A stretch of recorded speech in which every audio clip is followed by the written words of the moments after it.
They say when you start looking into monsters, monsters start looking back. I used to think that was the kind of thing writers say to sound interesting at parties. I don't go to parties anymore. My name is Mark Matherne. I don't know who this is going to reach, but I need to tell someone. It was supposed to be a writing trip, but when my new fishing stuff came early, I thought I'd make the most of it. I found a quiet spot, right out of the way of everything. I was meant to have 2 days of peace, 2 days all to myself, but I wasn't by myself. I cast at 6:47. By 6:49, I knew something wasn't right with this place. The lure hit the water, and the lake didn't ripple. It just swallowed it, sucked it under like tar. I stood there with my new Shimano rod, 300 pounds, graphite composite, still smelling like factory and promise, and watched the line go slack. I should have packed up then. I know that now, but I'd driven 4 hours to test this gear, and I had a deadline. Horror novel due in 3 weeks, 40,000 words of nothing, and I thought the dark waters of Hollowthorn Lake would inspire me. The dark had other plans. I waited longer than I should have to catch something. Then, finally, a tug. I started reeling in. It came back heavy and slow, catching every few turns, then giving way with this soft pop I could feel in my hands. I was getting excited. The lure came up without a splash, just rose out of the water, dripping black. Something was on it. I thought fish at first. Then it caught the dusk light, and I saw it was a shoe. Small. A kid's trainer, pink under the mud, little silver star near the heel, laces still tied in a bow. That bow is what got me. Not the mud or the smell. Someone had tied that shoe before it went in. I crouched down and told myself to stop being dramatic. Kids lose things. Families probably camp out here. It could have come from anywhere. Except the lake was completely still. Nothing drifted in that water. I reached for it and stopped. There was something inside. My brain said foot before my eyes caught up and I nearly dropped the rod. But it wasn't. Just a root that had grown up through the opening, pale and swollen, with 5 little nubs at the end where a kid's toes would have been. Just a root. I actually laughed, said, "Jesus Christ," out loud, just to hear my own voice. Then it twitched. Small. Just a flex, like something testing the air. I went over backwards, caught my heel, and nearly fell in. The shoe swung off the hook and landed in front of me. I should have packed up then. Anyone with sense would have. But I stood there with my 300-pound Shimano rod in one hand and my pride in the other, trying to talk myself out of being afraid of a muddy kid's trainer. Because that's what men do, isn't it? We see something that makes every old part of our body scream, "Leave!" And we stand there calling it rubbish. Because rubbish is easier to explain. So I kicked the shoe towards the waterline with my boot. For a moment, nothing happened. Then the lake took it back. There were no waves, no current. The shoe simply slid across the mud, slowly and deliberately, until it touched the black surface. Then it sank. Straight down, like something underneath had opened its hand. I sat at the edge for a while, trying to rationalize what I saw. Do roots move? Do lakes have crabs? Was I still drunk from last night? By the time I looked up from the water, it was dark. I set up my tent by headlamp. No fire, because the wood was damp, and I don't like being told what to do. There was a sign on the trail entrance in bright red letters, warning campers to light a campfire before dark. I thought I knew better. The forest is eerie in the dark. The moonlight reflecting off the still water hid the trees at all the wrong angles, casting long, ominous shadows everywhere I looked.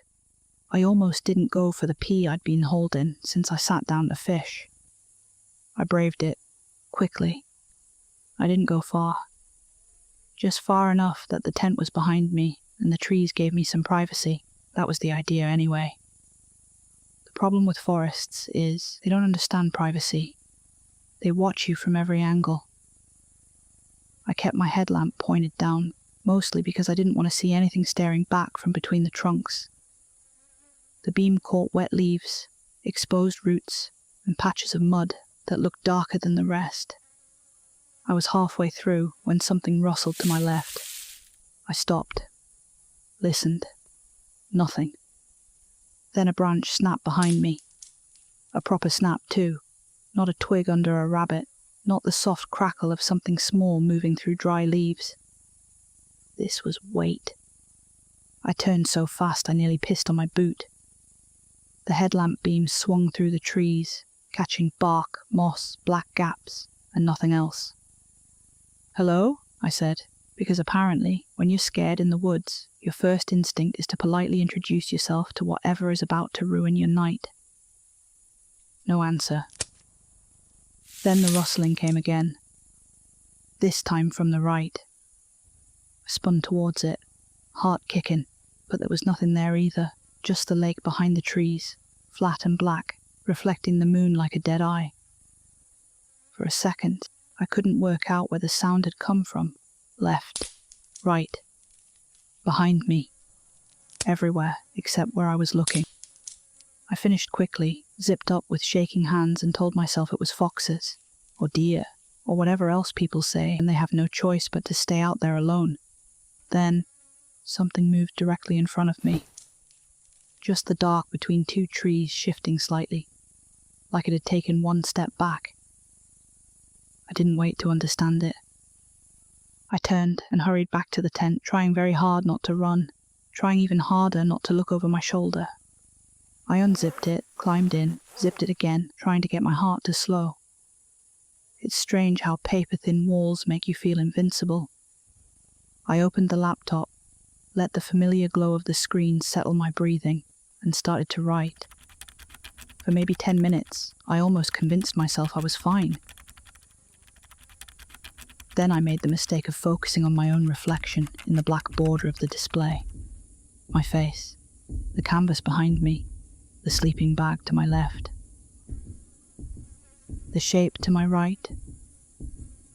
I froze. It didn't move. A million thoughts raced through my skull. I pitched the tent, I added my gear, went for a pee and got straight in. It didn't come in after me. It had been here the whole time. That's when the growling started. A frequency that found the hollow spaces in my body and sat in them, low and deliberate, like a question I didn't have the biology to answer. I grabbed my keys and bolted, frantically unzipping the tent and crashing through the mosquito netting. I didn't grab the laptop, didn't grab the rod, just ran for the car with the headlamp bouncing and the dark everywhere around me, pressing in like a hand over my mouth.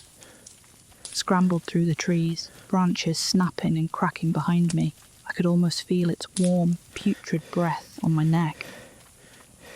As my feet hit the gravel of the car park, the feeling eased.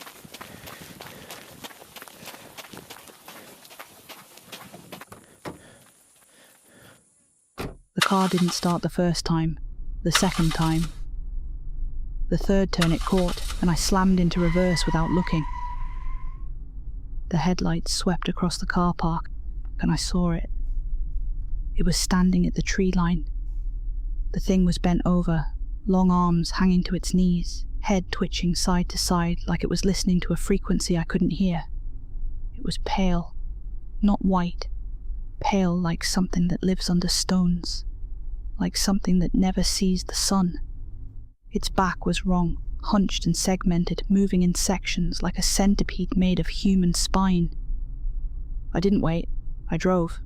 The wheels spun on dirt and then caught, and I was bouncing down that nameless road with branches whipping the windshield and the rearview mirror showing nothing but dark.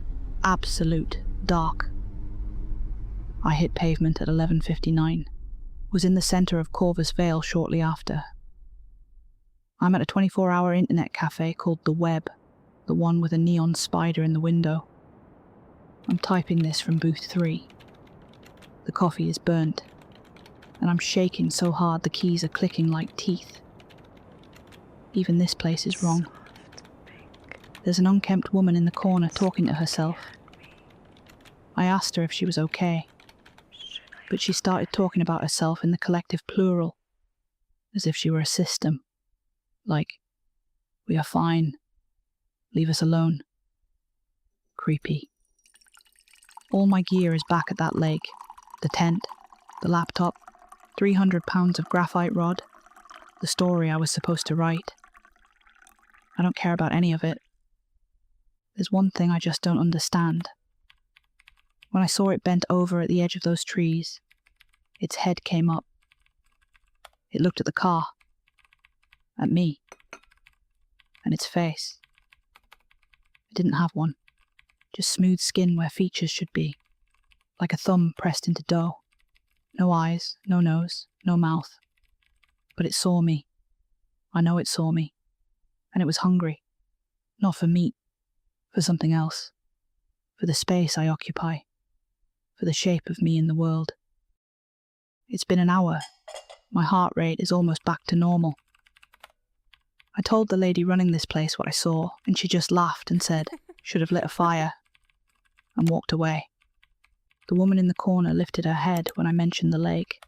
Until then, she'd just continued muttering into her coffee, answering questions nobody had asked. "Don't ask strangers," she said. I stared at her. What? Her eyes flicked towards the computer. We asked strangers once. It didn't help. This place is seriously messed up. There's a guest house at the edge of town. I'm going to try and get some sleep. At first light, I'm out of here. But before I go, I need to know. Has anyone seen this? Have you seen the pale thing with the segmented back and the smooth face? Because the lady running this place just leaned in from the doorway.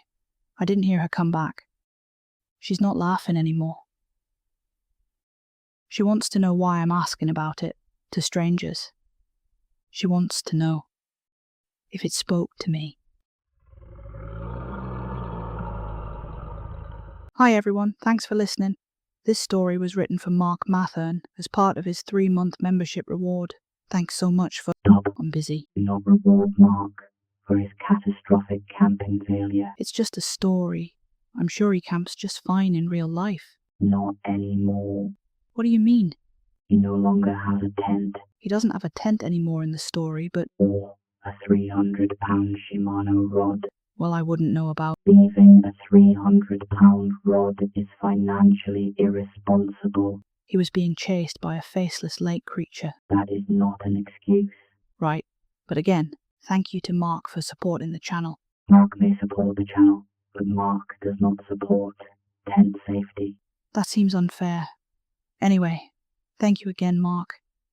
If anyone else would like a story written for them, memberships are open here and on Patreon. Thanks. Disclaimer: membership rewards do not include replacement tents, or fishing rods, or emotional compensation for lake-based humiliation. Good night. I have reported Mark. Are you done? No. Check your tent.